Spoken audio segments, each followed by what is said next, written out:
All right, let's jump right in. We are heading to Kyoto, specifically to one of its most incredible, most atmospheric dining spots. We're going to unlock all the secrets of Pontocho Alley and its legendary Yakitori. And trust me, this is about way more than just food. It's about mastering a whole experience.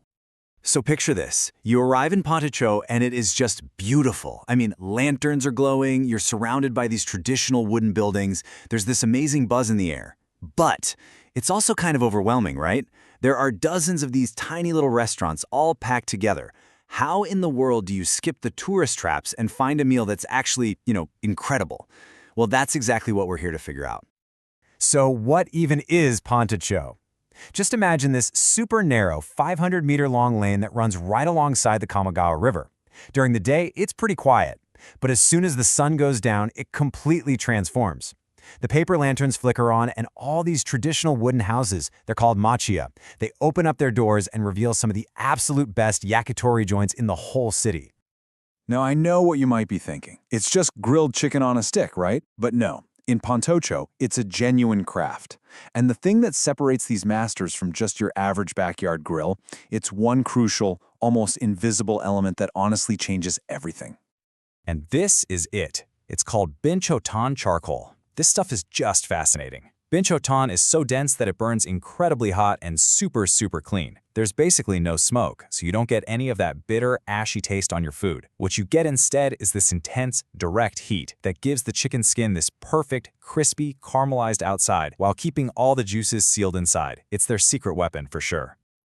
And this whole craft has a really cool history. Right after World War II, food was really hard to come by. So yakitori was basically survival food, made from the chicken parts nobody wanted, sold from little street stalls. But then, fast forward to the 70s, Japan's economy is booming, and those little stalls start becoming actual permanent shops. Chefs got better ingredients, they refined their techniques, and what started out of necessity, well, it evolved into the true art form that we see today. Okay, so what should you actually order? Let's run through the essentials. You've got momo, that's thigh meat, the classic, always super juicy. Then there's nigima, which adds leek between the chicken, and it gets all sweet and delicious as it cooks. Tsukune are these amazing chicken meatballs, sometimes with a little cartilage mixed in for a nice crunch. And then if you're feeling a bit more adventurous, you've got kawa, which is just crispy skin, hatsu is the heart, and bunjiri, the tail, which is probably the fattiest, most flavorful bite on the entire chicken. Now for the really crucial part. Knowing what to eat is one thing, but knowing what not to do, that's what's going to make or break your entire night in Pontocho. So we're going to cover the 3 big mistakes that pretty much every first-timer makes. So the first mistake is thinking you can just roll up at peak dinner time. You've seen all the gorgeous photos of Pontocho at night. You get there at 8 p.m., you're starving, you're ready to eat, and surprise, so is everybody else. Every single spot has a line snaking out the door. It's a total scene. And the cost of doing this is huge. Seriously, you could waste 90 minutes, maybe more, just waiting. If you're only in Kyoto for, say, 4 days, you've just torched an entire evening.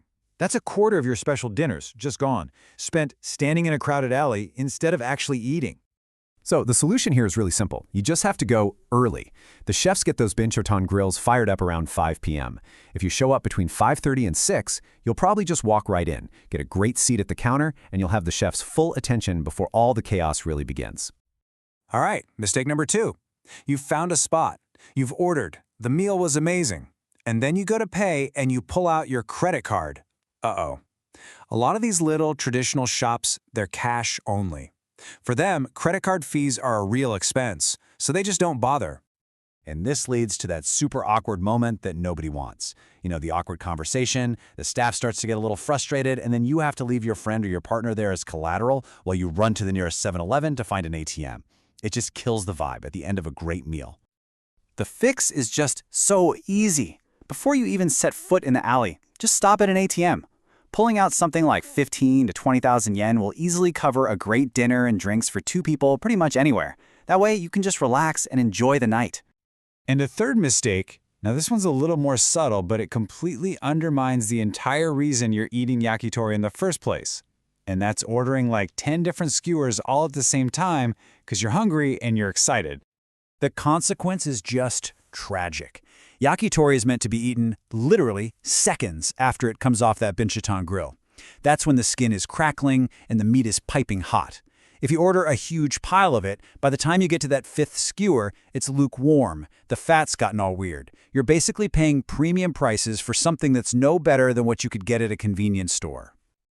So the right way to do it, the local way, is to order in waves. Get 3, maybe 4 skewers, enjoy them, savor them, then order a few more. The chefs totally expect this. Think of it like a marathon, not a sprint. This way, every single bite you take is perfect.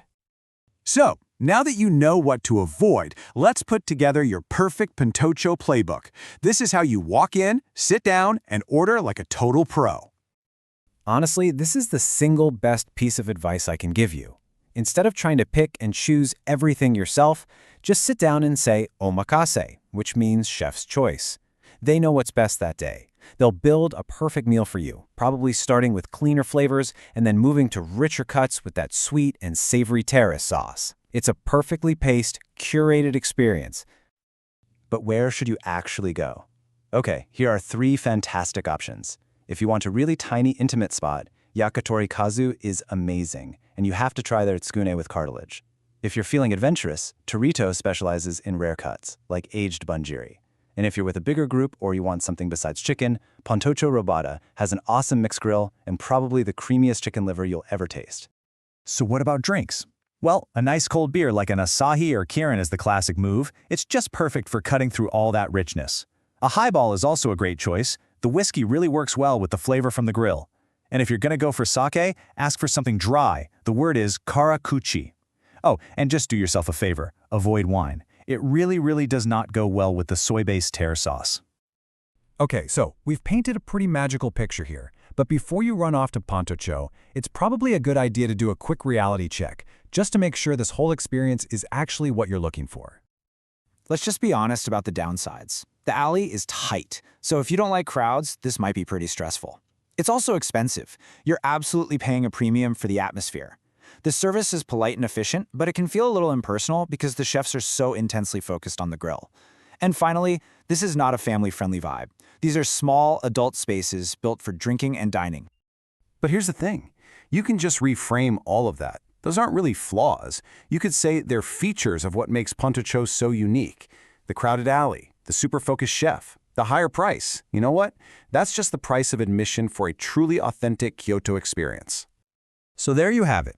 You've got the history, the menu, the mistakes to avoid, and the full playbook for a perfect night. You know all the secrets. So the only real question left is, when you finally take that seat at the counter, which skewer are you going to try first?